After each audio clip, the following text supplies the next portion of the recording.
A warm welcome to our viewers here in Lagos and around the world. You're watching The World Today. I'm Joke Rogers. Here's what's coming up. Tens of thousands evacuated, 11 people missing following massive flooding in China. The World Today begins right now.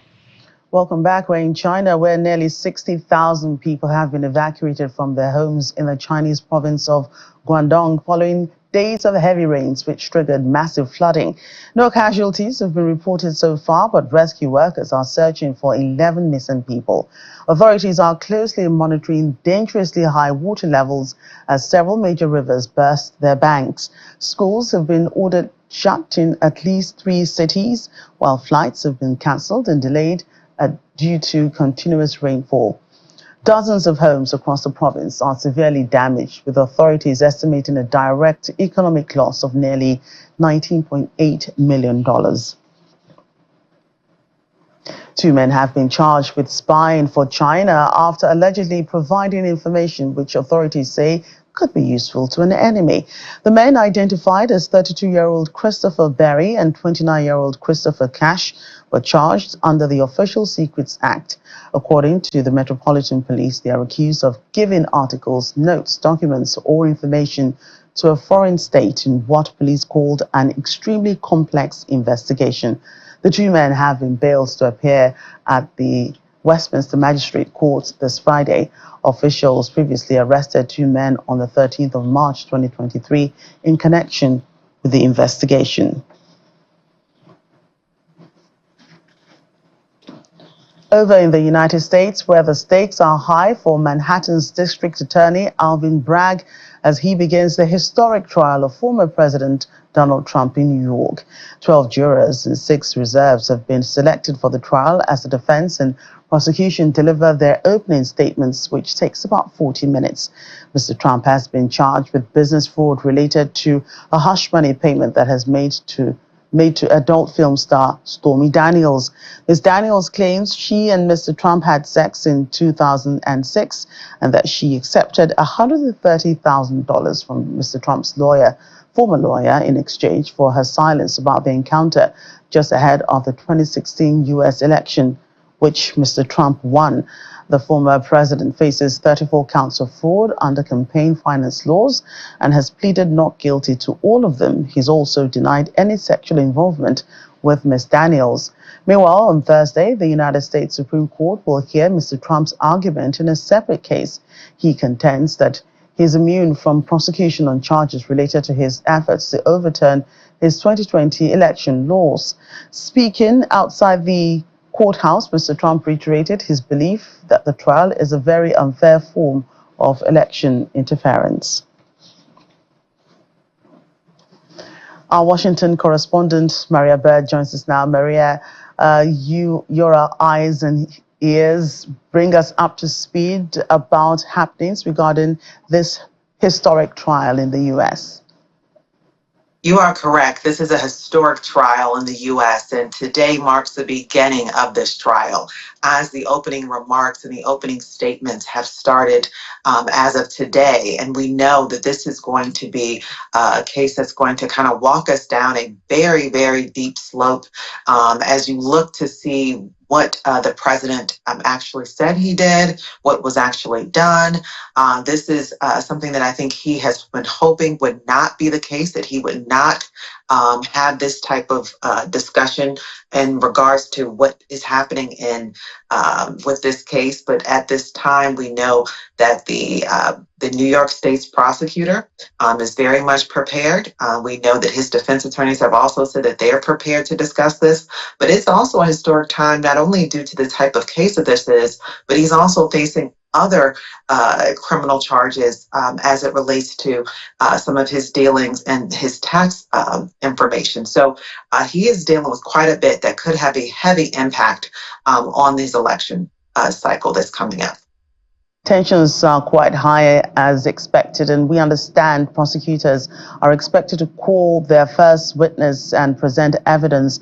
What could be the overall consequences of this unprecedented event? Well, if it's found, because the focal point is going to be that this had some sort of impact. There was a driver was the election season, that she was paid off because of the election, and so this is considered potentially tampering with the election. And so if that becomes the reality, we could see him really facing quite a bit of challenge here over the next couple of days, especially whether or not he is capable and is able to actually run for office. So this could have a heavy impact on his eligibility for running for office if he is found convicted of this crime specifically. Speak to us about the jury selection process. We understand it was sort of tricky, with many potential jurors dismissed because some believe they could be impartial. Yeah, so this was a interesting jury selection process. It didn't take as long as many had expected. We saw that there were just a few potential jurors that were taken off the ballot and that were not allowed to necessarily go forth as candidates for being on the jury for the case. There are a few alternates that will be assigned if one of the jurors has to leave for a medical emergency or is dismissed for any reason, because obviously the integrity of the case is of the utmost importance. So if there's any integrity issues, they would then be removed from the case. And so the jury selection was looking at making sure no one could potentially have a bias, whether it was for the president or against the president. And how's the overall security situation following the tragic incident when a man set himself on fire outside the courthouse? Well, I think that if you've looked at any of the reports and any of the footage of outside of the courthouse, it is extremely secure. Many of the streets are blocked off in the area. This is going to definitely create quite a bit of challenge for those residents that don't live too far from the courthouse. They have extra police on duty, on foot in the region. And so you will definitely see a much higher level of security, remembering, the area that this exists in has been used to high levels of security. So I think they're just going to continue to beef up that security and provide measures that will provide as much security for those inside of the courthouse, and obviously even for those who are going to be protesting. So let's take a deeper look at this case and the four charges against Mr. Trump, the hush money payment that was made to, Stormy Daniels. How are Americans, taken this? What have you seen as a journalist, and many of the media reports that have been ongoing in the United States? I saw a lot of OB vans sighted outside the court, many ready to just beam to their networks. How are Americans taking it? How do you see the swinging on for or against Mr. Trump? Well, I think Americans are not surprised. This is what they've been expecting. I think some could be surprised that it's gotten to this point of a legal case that is being tied to the election. That is, I think, where Americans could potentially be surprised. But those who are his supporters obviously are getting a bit nervous because of the way in which this case is being carried out and whether or not this could put him in danger of being elected for what they hope to be the next president of the United States again. So that is what you're really seeing. But I don't think anyone's really surprised. I don't think that anyone will be surprised however the verdict comes out. But I do know that Americans are also wondering if this is continuing a little bit too long. You do hear some of that controversy around, give him a fine, move forward on the case, because it feels as if Americans are a little concerned about the longevity of many of the cases that the former president has been tied to. Right, and Maria, Mr. Trump, of course, pleaded not guilty before. And speaking outside of the courthouse, he had reiterated his belief that the trial is a very unfair form of election interference. What are your thoughts on this? Has this happened before? No, this has not happened before. We have not seen this type of case, especially when we talk about hush money.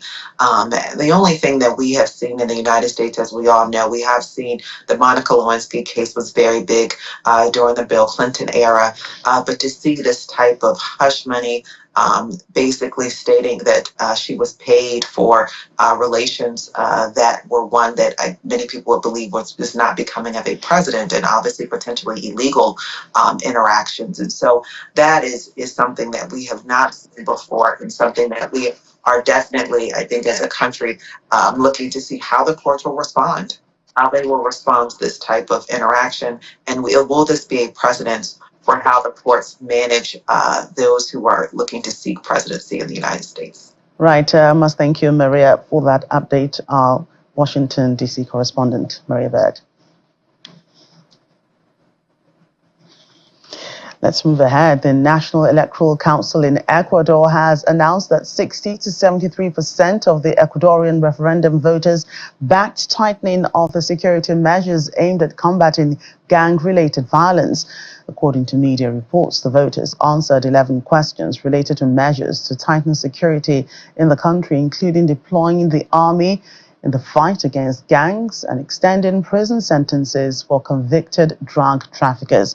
More than 13 million of Ecuador's population are eligible to vote, while the voting is obligatory in the country. The referendum comes as the country is brawling a growing wave of drug and gang violence that engulfed Ecuador in recent months. Earlier in January, President Daniel Noboa declared an internal armed conflict against 22 criminal gangs and instituted a state of emergency, deploying the military across the country. And tens of thousands of Colombians are taking to the streets in several cities to protest against President Gustavo Petro's social and economic reform agenda. Estimates provided by the city government indicated about 70,000 people demonstrated in Bogota. Large rallies also took place in other cities across the country in opposition to President Petro's proposed reforms. Protests have been taking place in the country since a former leftist fighter took office in 2022, but have gained momentum as he has floated the possibility of rewriting the constitution to spur social reforms blocked by a hostile Congress and conservative business groups. The Senate committee earlier this month rejected a proposed health reform aimed at stripping power from insurers and expanding access to health care. The opposition has been angered by the government's move to take control of two main insurers it said had failed to correctly care for patients. The government is expected to propose a new version of the health reform once the new legislative session begins in July. Pension and labor reforms are also being debated by lawmakers. More protests as hundreds of Niger residents are calling for the immediate departure of 1,000 American troops based in the northern part of the country. Sunday's demonstrations, which took place in the city of Agadez, was organized by institutions who supported the military coup leaders that seized power last year. The protests come 2 days after the U.S. agreed to withdraw its forces from the Sahel nation in response to last month's decision by the military-led government in Niamey to revoke an agreement that allowed American forces to operate in the country. The United States also agreed to close down a drone base from where it carries out operations against Islamist militant groups. The U.S. has relied on Niger as its primary base for monitoring regional jihadist activity. In South Africa, ruling party African National Congress has lost a legal bid to stop a new party from using the name and logo of its former armed wing. The governing ANC had argued that Umkhonto weSizwe, or MK as it's popularly called, headed by former President Jacob Zuma, had breached trademark law. However, the Durban High Court disagreed, allowing the use of the name, which translates as Spear of the Nation. It's seen as a significant victory for MK ahead of the 29th May general election. Earlier, our South Africa correspondent Innocent Samosa spoke to my colleague Amrachi Ubani on the latest developments.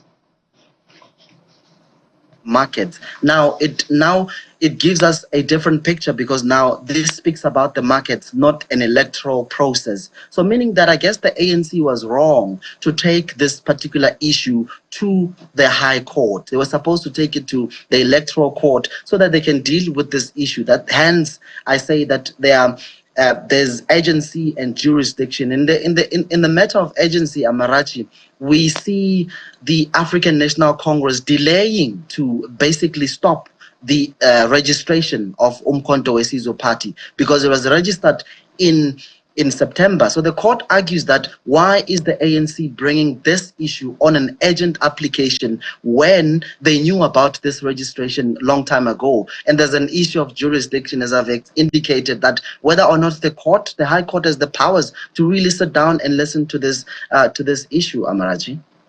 But just to be clear, Innocent, the armed wing of the ANC, its initials are MK, but they're not on the ballots. They're not going to be appearing on the ballot for these elections, right? No, they will indeed be appearing on the ballot for now, unless if the African National Congress interdict this issue again, unless if the IEC, of course, interdict this issue. But for now, we do know that they're going to be, and the former President Jacob Zuma's head will be on the ballot, as well as the initials of MK Party. So the MK has no affiliations to the African National Congress. A court has ruled that MK has a right to exist in name and logo. Innocent, does this also mean that former President Jacob Zuma will be standing in the upcoming polls? I mean, he's the face of the party after all. Of course, for now, he's the legitimate leader of Umkhonto we Sizwe, and the court again struck off IEC's bid to really remove him on the ballot.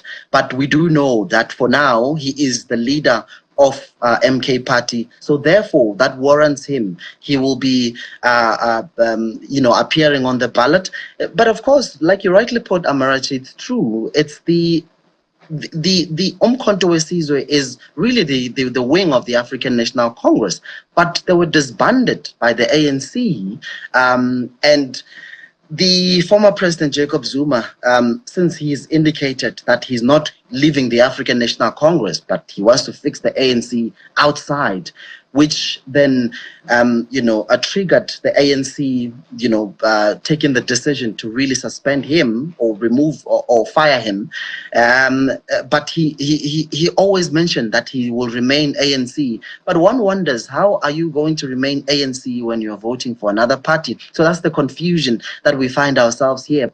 Yes, but it still sounds confusing, especially the part where you're talking about Jacob Zuma saying that he wants to fix the ANC outside of the ANC. That is confusing, isn't it? And the MK party, being drawn from, the ANC. You understand your politics better, Innocent. How has the MK reacted to the court's decision in the meantime? Well, I guess it has been jubilation everywhere from MK Party. And this, I guess, again, Amarachi, it gives them an upper hand from the ANC. And it does encourages them moving into this election. And I wonder why the ANC is continuing to give MK Party more airtime. Because as much as they do this, Amarachi, whether we like it or not, they are making MK Party relevant. But we heard from the spokesperson of ANC in KwaZulu-Natal, that is Mr. Ndebele, saying that they're doing this out of principle because they believe that MK Party belongs to the ANC. So therefore, they want, in the future, they want to, answer. If someone asks them what happened to Umkhonto we Sizwe, they want to answer and say, no, we fought when someone wanted to take the MK Party, Umkhonto we Sizwe. Meanwhile, firearms advocacy group Gun Free South Africa is calling on the South African Police Service to intensify the fight against unlicensed firearms. The call follows a tragic incident in Cape Town where 8 individuals were fatally shot across 3 locations. Gun Free South Africa Director Adele Kirsten says the mass shooting indicates that the country is at crisis levels when it comes to gun violence. The shootings in Khayelitsha, Cape Town, over the last few days is such a stark reminder of the crisis of gun violence in this country. Gun violence is a complex phenomenon, and it requires a multidimensional approach and needs to be tackled from a number of angles. Gun Free South Africa offers what we think are the 3 most important interventions that need to be brought to bear in order to make a dent in these incredibly high levels of gun violence in South Africa, where 34 people are shot and killed every single day. The first intervention is that guns must be taken off our streets. This is particularly illegal guns, because those are the guns that are most often used in crime. The second is that we have to reduce the demand for guns. And this is a whole of government response. This cannot be done just by the police alone.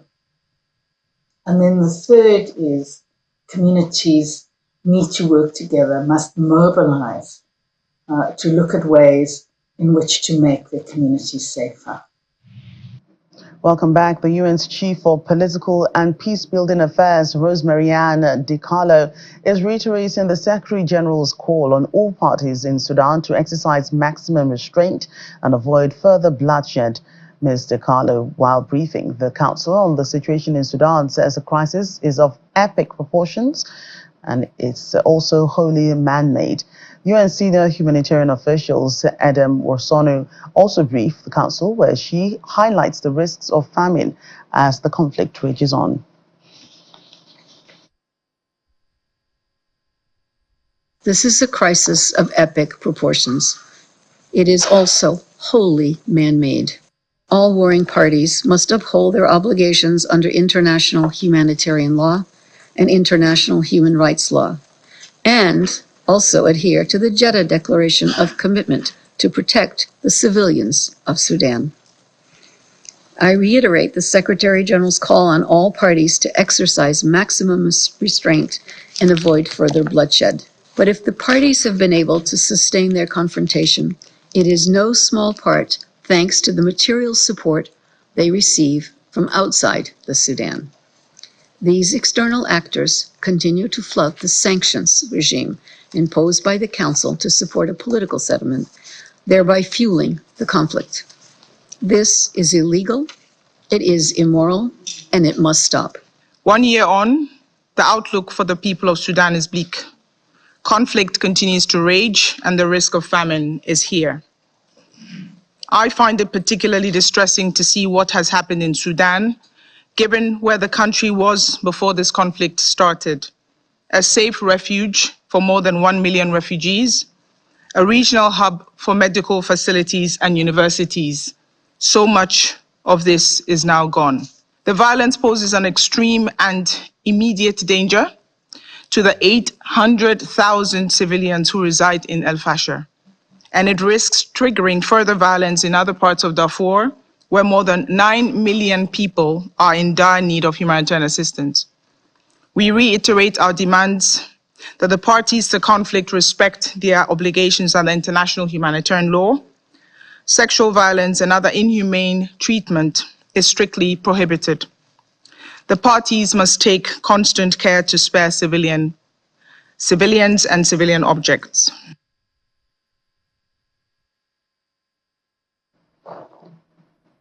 In the meantime, cereal production in Sudan has been severely affected by the conflict, likely pushing more people into hunger. Director of the FAO Office of Emergencies and Resilience, Rain Paulson, is warning that the situation requires urgent and at-scale agricultural support ahead of the planting season starting in June. The production of sorghum, millet and wheat in 2023 was estimated at about 4.1 million tons, down 46% from the output obtained in the previous year and about 40% below the average of the previous 5 years. I'm here in Sudan with the team because our funding situation is very, very challenging. We've received less than 10% of the more than 100 million that we require for our campaigns in 2024. And for us as FAO, as a technical specialized agriculture agency, it's not just the amount of money that's important, it's when we get the funds to be able to support key seasons. April is a key month for preparing the ground for the main planting season that happens in June and into July. It's vital that we have a significant uptick in funding to be able to support as many family farmers as possible for this upcoming season. We have ambitious plans. They're driven by priorities of the country and grounded in our technical expertise, and we want to be able to support as many as 6 million people this year, but it requires urgent funding. And here in Nigeria, the General Manager of the Lagos State Waterways Authority, Oluwadamilola Emmanuel, is appealing to residents plying the waterways to report any irregularity found along the designated routes. Mr. Emmanuel says about 2 million people use the waterways on a daily basis and are being monitored with the use of technology. Our correspondent, Titilayo Aberowo, reports.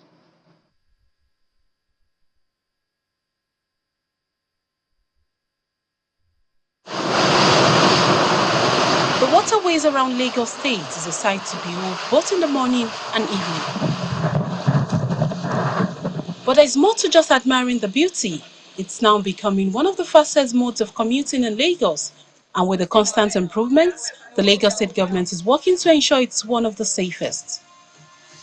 With about 15 local government areas accessible by water in the state, 7 new jetties were commissioned across the state last year to develop the intermodal transportation scheme. The waterways is getting busier by the day, connecting millions of Lagosians who are either going to their place of work or personal business on a daily basis by reducing the travel time. I'm also towing that same line by embarking on a journey from Falomo to CMS to have a first-hand experience of the waterways route.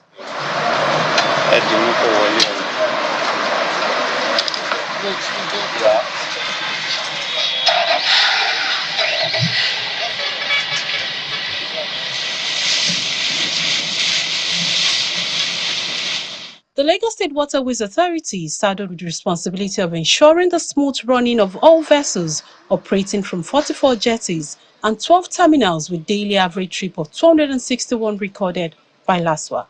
Ferry services operated by the Lagos State government covers 27 routes with an average of 35 trips per day.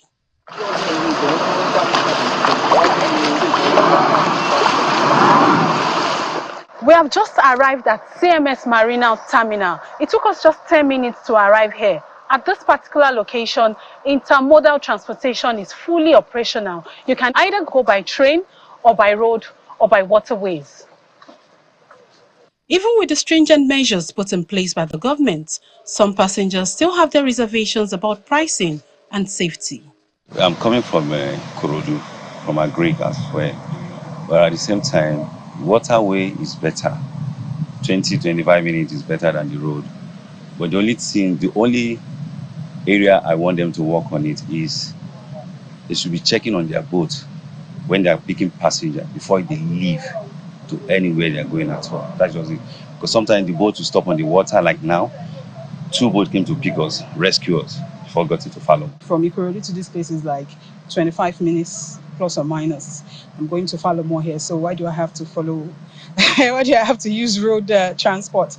It's faster, though waterway is quite expensive. The last 2 weeks, it used to be 2,000, but funny, this morning is 2,002. Private operators say they are also struggling to remain in business at this difficult period.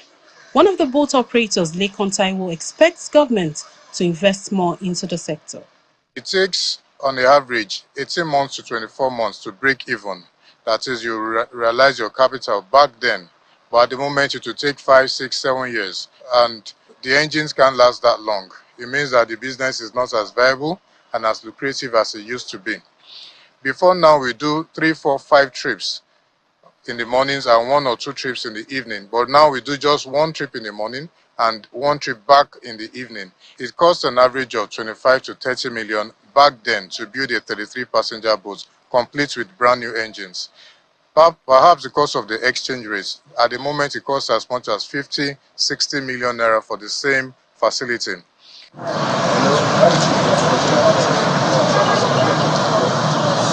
Another opportunity to join the state officials in charge as they test the waters to ensure everything is in order. The General Manager of the Lagos State Waterways Authority, Oluwadamilola Emmanuel, is on a boat ride with the Commissioner for Transportation, Oluwaseun Oshiemi, from Falomo to Ebutero. The LASWA GM explains the latest development in his agency. We currently have about 356 boats on our waterways, and this is a large consortium of different operators spanning across the 5 divisions of the state. And of course, we have a monitoring and a patrol team which is going around to ensure that people are adhering to the basic safety rules and regulations. And you must attest that over the last few years, we've seen a reduction in the amount of accidents on the waterways in Lagos State. Well, it's a private sector driven sector, and for us, it's that's always the way it's been. Through the application, it makes it easier for us to know what exactly you want to do. We also can see your capacity, because it's not just about coming as an individual and saying, okay, I have a boat and I want to run from here to here. What are your plans? And how does that sink into our own plan as well? Minimum specifications for boats plying Lagos waterways include the length, thickness of the beams, weight of the vessel, maximum numbers of passengers, maximum speed, fueling, machinery, among others. In a few weeks from now, the state government will hand over new boats that will meet the standards to private operators. The boats that are being constructed right now are actually 25. As we speak, we have about 15 to 17 done. There's a commissioning that should happen for those boats in the next, I'll say maybe 2 to 3 weeks. The provision of a monitoring and data management center is already in operation to track activities on the waterways. Biannual inspection of boats plying the waterways is a compulsory exercise for LASWA to identify rickety ones. Water transportation will not be cheaper than road transportation. Their pain is like time saving. With the water operators, we try to carry out a carrot and a stick approach, but it seems like they prefer the stick approach, because you'll be amazed that a lot of them don't even want to do the maintenance as well when they should do the maintenance, and they should be the ones who own their boats and maintain their boats. When we find that they are at fault, then we make sure they have to correct whatever it is that's wrong with that boat before we allow that boat to operate. While the Lagos state government continues to improve its safety measures on the waterways, boat operators have been asked to stick to the scheduled time of operations, failure of which will lead to suspension or withdrawal of operating licenses. Titilayo Aberewo, Channels Television News.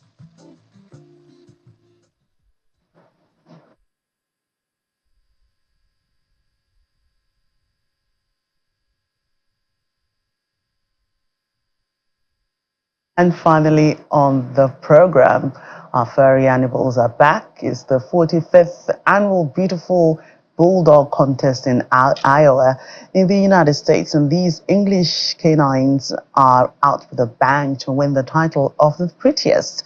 Owners dressed their bulldogs in marvelous attire ranging from a funny hamburger hat and a cute bear costume to an impressive Viking helmet with horns and elegant shirts, walking on the blue carpet to cheers and applause of the spectators.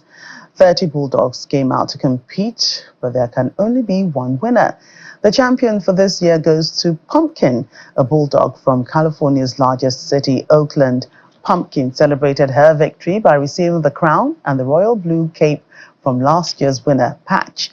In addition to the most beautiful bulldog title, there were other awards. These include the Rescue Dog Recognition Award, which was given to Cassie, and the People's Choice Award, which went to Winston.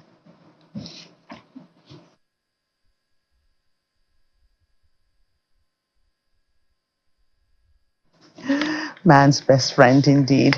But that's our show today. Thank you so much for watching. I'm Joke Rogers.